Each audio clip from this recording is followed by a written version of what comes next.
मटिया में मिल जाई नोखे कऊ मरिया गोरिया जाए के पड़ी अपने बालम। बच्चों की लाइन खत्म हो गई, नंबर खत्म हो गया तो डंडा मंगा करके मुझे इतना मारे। और मारते कहाँ थे, यहाँ से यहाँ तक हमारे सवेरे गए और मास्टर साहब को 2-4 लाठी जड़ दी। हमारे हाल के लोग स्वर्गीय राम दो चाचा से एक चक्कर बिरहा गवा दिए। नहीं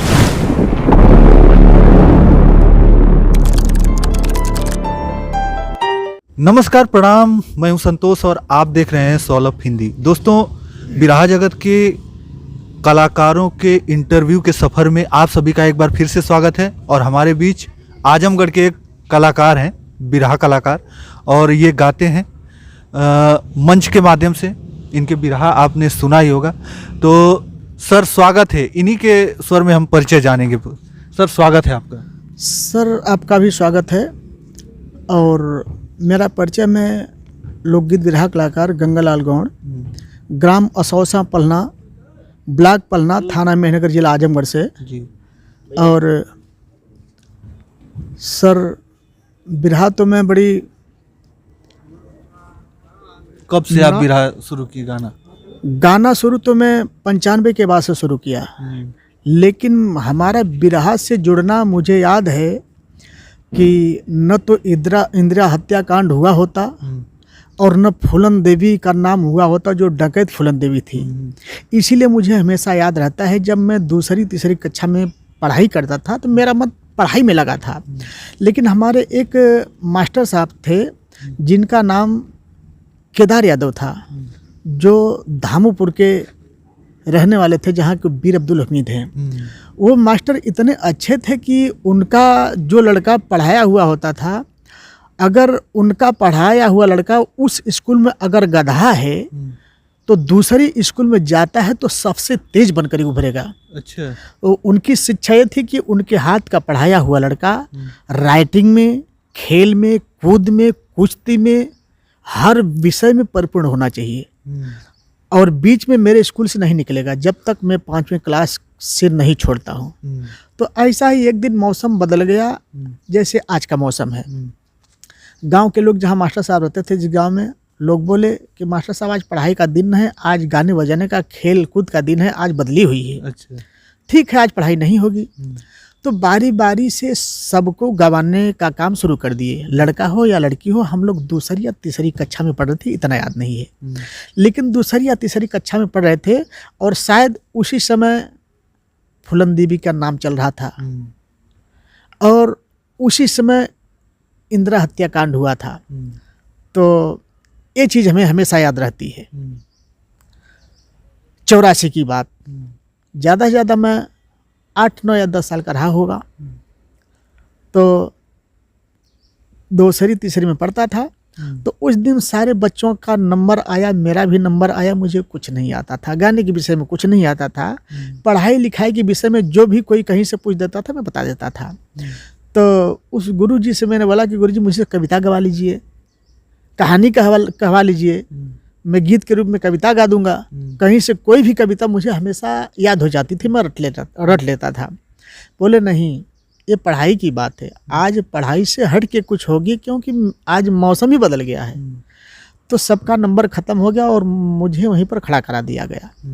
खड़ा करने के बाद जब सारे बच्चों की लाइन ख़त्म हो गई, नंबर ख़त्म हो गया, तो डंडा मंगा करके मुझे इतना मारे। अच्छा। और मारते कहाँ थे, यहाँ से यहाँ के बीच तक, दोनों हाथ में। अच्छा। इतना मारे कि कईयों डंडा टूट गया, फट गया बांस की कैन का। लेकिन तब तक समय हो गया दोपहर का खाना, छुट्टी हो गई। मैं घर गया, झोला छोड़ करके स्कूल नहीं आया। मेरी तबीयत खराब हो गई। जब मेरी तबीयत खराब हो गई तो शाम को सारे 7 के लड़के हमारा झोला बस्ता लेकर के घर गए। हम ननिहाल में पढ़ते थे। मेरा ननिहाल में, मेरे ननिहाल का नाम है मेहनगर के बगल में बछवाल आता है। वहाँ पे जब लोग झोला लेकर के गए तो हमारे नाना जी, अब नहीं हैं, हमें प्यार से गंगा पानी बुलाते थे कि पानी जी आज स्कूल से नहीं आए, क्या हुआ, कहाँ गए।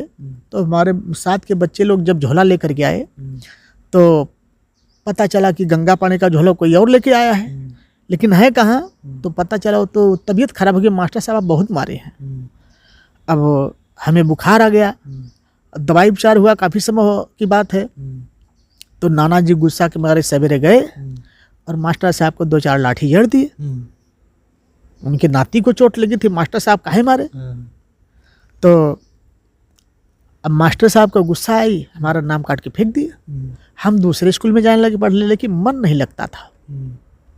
वहाँ की पढ़ाई में यहाँ की पढ़ाई में बहुत अंतर था। तो 15-20 दिन के बाद मास्टर साहब गए, नाना जी का सिफारिश किए कि हमारा पढ़ाया हुआ लड़का जब तक हमारे स्कूल से निकलेगा नहीं तब तक हम किसी बच्चे को नहीं छोड़ेंगे। और नाम लिखे, वापस बुलाए, हम नहीं आए। हम नाना जी से बोले कि जब तक हमें आप लोग गीत नहीं सिखाएंगे तब तक हम स्कूल में नहीं जाएंगे। तो हमारे बड़े भाई साहब जमुना प्रसाद जी, जो इस समय इंदौर मध्य प्रदेश में ट्रांसपोर्ट चलाते हैं, अभी ननिहाल में ही पढ़े थे। तो हमारे ननिहाल के बगल में मेहनगर थाना के बगल में एक मशहूर मेला लगता है, जिस मेले का नाम है मड़िलहा बाबा का मेला। तो वहाँ से एक राष्ट्रीय गीत की किताब लेकर के आए, उसमें हमने पहली गीत सीखी और लोग बताए कि ऐसे ऐसे गाया जाएगा। आज भी मुझे याद है, कर चले हम फिदा जानो तन साथियों, अब तुम्हारे हवाले वतन साथियों। सामने 26 जनवरी आया, फिर हम उस गीत को याद किए, बिना कहे हम खड़ा होकर पहले नाम लिखा लिए कि आज हम गाएंगे। मास्टर साहब चकित हो गए कि ये गीत के पीछे मार खाया, और मार खाने के बाद स्कूल में आया तो गीत सीख करके आया, बहुत खुश हुए। और उन्हीं की देन है कि मैं धीरे धीरे गीत संगीत में झुकता गया और आज बिरहा, और आज बिरहा में हूँ, खुद गाने लगा। ये इसलिए याद है कि ये हुआ था बावरी मस्जिद ढाई गई थी, मैं स्वयं अपनी पार्टी बना करके गाने लगा। तब से अच्छा, बाबरी मस्जिद जब ढाई गई तो उस समय का ये कोई गीत जब लिखे हो, थोड़ा नहीं याद है। अब वो याद नहीं है, लेकिन उस टाइम सुखराम कवि से मेरा बिरहा हो रहा था खिचड़ी के टाइम में। तो झगड़ा हो गया कि बाबरी मस्जिद का बिरहा यही रामा कवि लिखे थे और मैं गाया था। तो राम सुख कवि जो पत्तू अखाड़े से हैं, उनको लोग बोले कि नहीं, ये लड़का रामा बाबरी मस्जिद का बिरहा गाया है तो आप भी जवाब दीजिए। कहें कि तब पहले वही होता था ना, जवाब और सवाल। आज तो कोई कहीं गा दिया तो कहीं कोई गा दिया, आज तो अलग ही चीज़ चल रहा है। लेकिन उस टाइम जब हम बिरहा गाने लगे तो भाई, चूँकि हमारे चाचा जी बड़े कलाकार थे और संगत में रहने के साथ साथ नाम बड़ा मिलने लगा, लोगों से बिरहा होने लगा। विजय भैया से मेरा कार्यक्रम हुआ, MLC काशीनाथ से मेरा कार्यक्रम हुआ, परशुराम भैया से मेरा लगातार 15 मंच कार्यक्रम हुआ कलकत्ता में, यही रामा कवि लेके गए थे।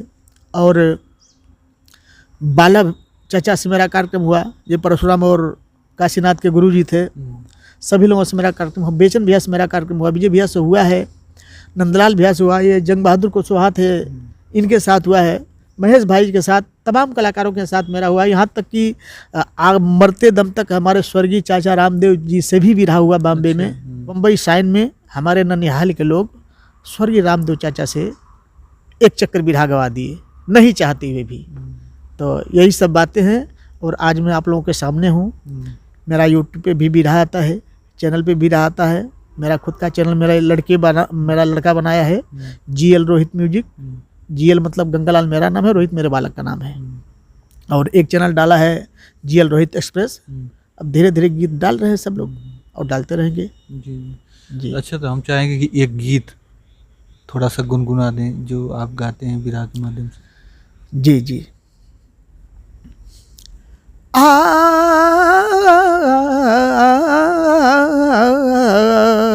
हाय अरे मटिया में मिल जाई, मटिया में मिल जाई, नोखे के उमरिया गोरिया जाए के पड़ी।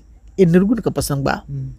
मटिया में मिल जाई, नोखे के उमरिया गोरिया जाए के पड़ी, अपने बालम के नगरिया गोरिया जाए के पड़ी, अपने बालम की नगरिया गोरिया जाए के पड़ी। ज्यादा दिन रहबू नाही बाबा के अंगनवा, एक दिन जइबू ससुराल हो गवानवा जइह नहीं साथ तुहरी सखी घरी ये गोरिया जाए के परी अपने बालम की नगरिया गोरिया जाए के पड़ी। जी बहुत बहुत बहुत बढ़िया गीत इन्होंने गाया। तो अभी आपसे ही विराह समाप्ति होगी कि आपके लड़के भी गाएंगे इस अभी लाइन? कुछ कह नहीं सकते हैं। लड़के की रुचि गाने में तो नहीं है, लेकिन ये रुचि है कि मेरे पिताजी आगे बढ़ें और मैं चैनल पे चाहते जाऊं और बड़े बड़े कलाकारों के साथ हो, हमेशा हो, और जब तक जिंदा रहें तब तक मेरे पिताजी गाएं और मेरे पिताजी की गीत में हमेशा चढ़ाता रहूं। अच्छा, मतलब अभी इंटरेस्ट नहीं है उन लोगों को गाने नहीं, गायकी वो में? गाएंगे भी नहीं लगता है। हाँ। जी। हमारे यहाँ तक ये गीत समाप्त हो अच्छा, जाएगी। आप किस अखाड़े से गाते हैं? जी हमारा अखाड़ा यही है, रामा कवि के शिष्य हैं तो गणेश गुरु का ही अखाड़ा हुआ ना अच्छा, सर। गणेश जी। जी जी। अच्छा सर, बहुत बहुत धन्यवाद कि आप हमारे चैनल के माध्यम से आए और अपने विचार रखे और अपनी जो कहानी बताई है जी, वो जी। काफ़ी प्रेरणादायक होगी लोगों के लिए जो नए कलाकार हैं जी। उनके लिए। तो बस दोस्तों, ये हमारा सफ़र ऐसे ही यूं ही जारी रहेगा। बस आपके सपोर्ट और प्यार और दुलार की ज़रूरत है हमें, तो ऐसे ही हमें प्यार और सपोर्ट करते रहें और चैनल को सब्सक्राइब जरूर कर लें अगर आप देखते हैं नियमित रूप से हमारे चैनल को। तो और वीडियो को जैसे ही आती है तो ज़्यादा से ज़्यादा शेयर करें ताकि लोगों तक पहुँचे, और इसे लाइक भी करें। कमेंट में हमें ज़रूर बताया करिए कि कैसा लगता है आप लोगों को। उससे क्या होता है कि हमारा मनोबल और बढ़ेगा और तरह तरह के लोगों के पास मैं जाता रहूँगा, नए पुराने कलाकारों का और उनका जो साक्षात्कार लेता रहूँगा और अपने चैनल के माध्यम से उनके विचार रखता रहूँगा। तो बस इस वीडियो में इतना ही। अगले वीडियो के साथ हम जल्द उपस्थित होंगे। तब तक के लिए धन्यवाद। जय हिंद, जय भारत।